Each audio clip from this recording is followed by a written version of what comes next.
been? Probably your first week where it's not come off the back of, if not a good result, at least a good performance. Yeah, look, it wasn't a good performance. We know that. Let's get that out there. Let's be plain simple. Anything we tried didn't come off. Anything we tried didn't happen for us. I think from the first corner we underhit it. Our second corner we overhit it, and then we won a ball with a high press on about 3-4 minutes on the clock, and the referee decided to blow us up on it. And I think when small little things like that go against you, I think you know things are not going to happen for you. But I still believe, and I still thought we could have got something out of the game, although we didn't play particularly well. But like I said, last week is gone. We got in Monday. We regrouped. We go again, and we're looking forward to our next challenge, which is Hartlepool away. What do you put it down to, Graham? Do you think it's, obviously you've moved nicely clear of the relegation zone, you had the cup games. Do you think it's the players have, I don't want to say taken their eye off the ball, because they're obviously not going to do that, but it's obviously inevitable, I guess, with a new manager, you get that bounce, and maybe they're reverting back to some of their old habits? Is it anything like that? No, not at all. Totally. Am I allowed to say disagree? Totally rebuff those comments, if that's the correct terminology. I think they've been different class. And look, I've been assistant manager for over 500 games. I've played in nearly 600 first team games. So I've been around for nearly 1,500 to 2,000 games. And let me tell you, not every one of them has gone according to plan. Not every one of them has been good. Not every one of them has been pretty. So it's football, and I have to. If the truth be known, I was a little bit last week. I was a little bit. I was quite actually looking forward to digging deep and getting deep down into why and what went on and what happened and things like that. But the deeper I dug and the more things I unfolded, I just kept coming up with positivity. I just kept coming up with, we've got a young group. We have got a young group. And I probably didn't realize that till I started digging into the players' backgrounds, their previous, where they are, where they come from. We have a young group, and I didn't realize how young until last week. I didn't realize how the metrics, the meters, the ball retention, the passes, the final third entries, the entries into the opposition's box. I didn't realize on Saturday at 5 o'clock talking to you guys how high they all were. They were higher than games we have won previously. So no, it's not going backwards. It's not looking into the past. It's not the players coming off the pedal. It's actually just plain and simply, we had a day where nothing went their way.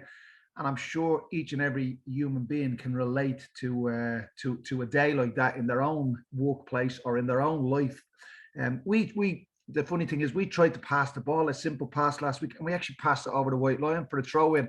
And when things like that happen, you're actually powerless as a player, you're powerless as a manager, you're powerless as a fan to do anything about it. You just got to roll your sleeves up, stay in the game, hope you don't concede. If you do concede, you just hope and believe you can maybe nick something and get back out of it. Had we nicked something last week, in all fairness to Doncaster, it would have been a robbery. But look, we got what we deserved last week. We didn't deserve anything from the game, but that's not always been the case. And I do believe, you guys will probably keep me right, this is probably our third fixture, was it, since I've come in, third from 11 or 12, and that's including League One opposition in MK Dons, Derby and Leicester. I think that's only our third game we failed to score in.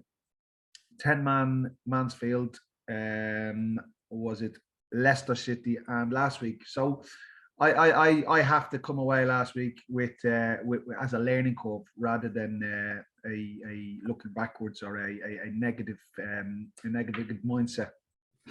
You're definitely allowed to disagree with me, Graham. That is more than acceptable.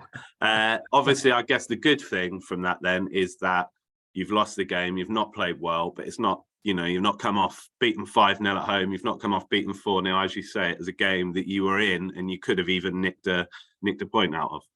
Well, I've got a choice. I can live in last week, or I can look forward to the next week. So I think you're going to guess where my headspace was when I came into work on Monday morning, and where the lads' headspace are all this week. So we're actually we're in a decent position. We're in a decent place. Mindset, mentality is still strong. I still believe 100% in this group. There is, obviously, looking back, there is one or two players that might need intercepting, that might need a little bit of help, might need a little bit of man management, might need a little bit of little kiss and a cuddle. Yeah, that they're all part and parcel of the tools that we might have to use with the lads. Because, as I keep saying, I didn't actually realize how young we were, and maybe we showed a little bit of naivety so far as the referee and so far as Doncaster's game management was. We couldn't get any flow. The referee kept blowing the whistle. We weren't allowed to make tackles. We weren't allowed to have physical contact, and I think that's a big part of our game. So that upset us. Doncaster obviously managed the game better than us. They went to ground and they broke the game up. So we had no rhythm. It probably wasn't a nice game to play in, and it definitely wasn't a nice game to watch. But I ain't gonna live in it. I ain't gonna live in it, and it's gone. It's done. As I said to the lads, I don't want to see too many more of that. And we didn't even we brushed upon it in our debrief on Monday morning. We brushed upon it. We gave reasons. We had a discussion, 10-15 minutes as we normally do. So we moved quickly and sharply on to our next opponent, which is Hartlepool away. For some clubs, that would be a less than ideal trip next, because obviously you've got so far to go. But actually, when Newport County, looking back the last couple of years, not sort of well before your time, some of the best results for this club in the last couple of seasons have come on difficult, seemingly difficult away days and away from Rodney Parade. So I guess that's an element of encouragement. Well, I can't wait for it. I can't wait for it, to be honest, because I think these games are right up our street. They're battles, they're fights, man v man, personnel v personnel, individual duels, and they'll all have to be won. You'll have to go there with an attitude, a work rate, a commitment, a desire. Otherwise, you get punished. Otherwise, you don't come away, or you come away empty-handed. So, I think it's in abundance, and I do believe Stockport was our last league defeat. Jeez, I remember. Is it Stockport? Yeah, Stockport was our last league defeat, and if I'm right in saying, our next result after that was a positive result. So yeah, I can't wait. I can't wait for Saturday and get the sleeves rolled up and go to battle, really, because these guys have given us certainly more highs than lows this season, and well since I've come in, shall I say? Sorry, but yeah, I can't wait, and I think the lads are really looking forward to it. To be honest, I looked in their eyes this week, and I liked what I seen. There was a hunger and a desire to fix what was wrong last week. And is the advice you're getting from Hartlepool that the game is likely to go ahead this week? And as a second question, how big a challenge has it been for you just having any semblance of training this week, with obviously a cold snap across the country? I don't think we're alone. I look at league, championship, I guess, as well. League One, League Two don't have the privileges of most Premier League grounds, under soil heatings, indoor facilities. We don't have that. I dare say Hartlepool don't have that either. So look, no excuses. Look, the weather is what it is, and as I said to you before, I've been over the course thousands and thousands of times. So these are periods in your career that you've seen, you've been there, you've done that as a player, as an assistant manager, and as a manager. So we will adopt accordingly. We will be flexible. I think we had a conversation with the players there a couple of weeks ago, just heading around about the start of December, and I spoke to them about the silly season, the daft season, the temptations that's out there over the Christmas period for professional footballers. I spoke to them about behaving, looking after themselves, keeping their discipline over this festive period. And that, not only that, we spoke about being adaptable and being flexible with facilities, with weather, with training regime, because we're going to have to adopt during the course of December. And I guess it's going to be the same in February as well, because those 2 months are notorious for games getting called off, for lack of facility, for pitches frozen, for snow, for waterlogged pitches. So they're 2 key months in the calendar, and how you manage the group, how you manage the players, and the facilities you use during them periods can be vital to your season. And how is the group? Is everyone okay? That was anyone back? Anyone out? Back. Anyone back from injury or anyone suffered injury? Any availabilities, unavailabilities? James is only James Clark, obviously, as you know. That'll be the only. I believe that'll be the only long-term injury that we have. Obviously, young Joe, who's out on loan. But other than that, we're relatively healthy. We are, like any other club, we are carrying knocks, bumps, bruises. But those who are fit will travel with us and will be on board. Those who aren't will obviously be treated accordingly. But there's nothing major, nothing of any note that we can report.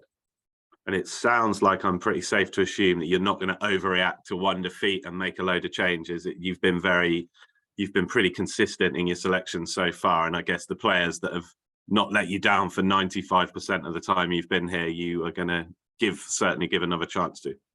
Well, I don't think it's letting me down. I think the players care, and that's the one thing that I've really been pleased with since I come through the door. Because sometimes you go into dressing rooms and players don't care. Players they don't really care. They don't care about the club, the badge, the supporters. They don't care. They just care about themselves. But this group of players do care, and I really bought into that with them. So. As much as I was hurting last weekend and I was frustrated, and against Leicester and MK Dons and Derby, those boys beat themselves up, and that again needs managing, that again needs intercepting, that again needs us to cajole them and get them on the right path, because they want to win games of football, they want to do themselves and their families proud. So they're hurting, we're all hurting, but now. They've been brilliant. They have been brilliant. They could have easily not taken to me. They could have easily down to us. They could have easily sulked or wallowed in their own self-pity.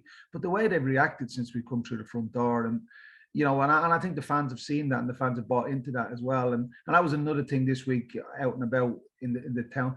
The amount of fans that just, despite the performance, despite the defeat last Saturday, the amount of people that come up to you and actually are pleased with how things are going is really, really refreshing. And not a lot of fans are like that, to be fair. So I have to give credit. Not only to the fans, but the chairman again. Chairman was the first one over to see me because he knows what I'm like after games when we don't win. So he's been on the phone, and it's just been. I keep using that word, massively positive in despite performance and result, and it's been brilliant. It's been a good week. It's been a real good week, to be honest. Final one from me, Graham. What are you expecting from Hartlepool Saturday? The league table would suggest probably a battle and a scrap, because they're not going to. It's hard. It's a very hard division to get into, and you don't want to leave it. They're not. They've experienced relegation. They're not going to want to do it again. Exactly that, Mike. Exactly that. It's going to be a battle. It's going to be a scrap, and I don't think it's going to be pretty. It'll be two teams colliding, battling it out. First contact, second balls, everything that's nitty gritty about League Two. You will have to roll your sleeves up, and as I say earlier to you, that desire, that work rate, that attitude will have to come out for us on Saturday. Otherwise, we could get ourselves in trouble. But I believe this group have it, and I think this group will show it.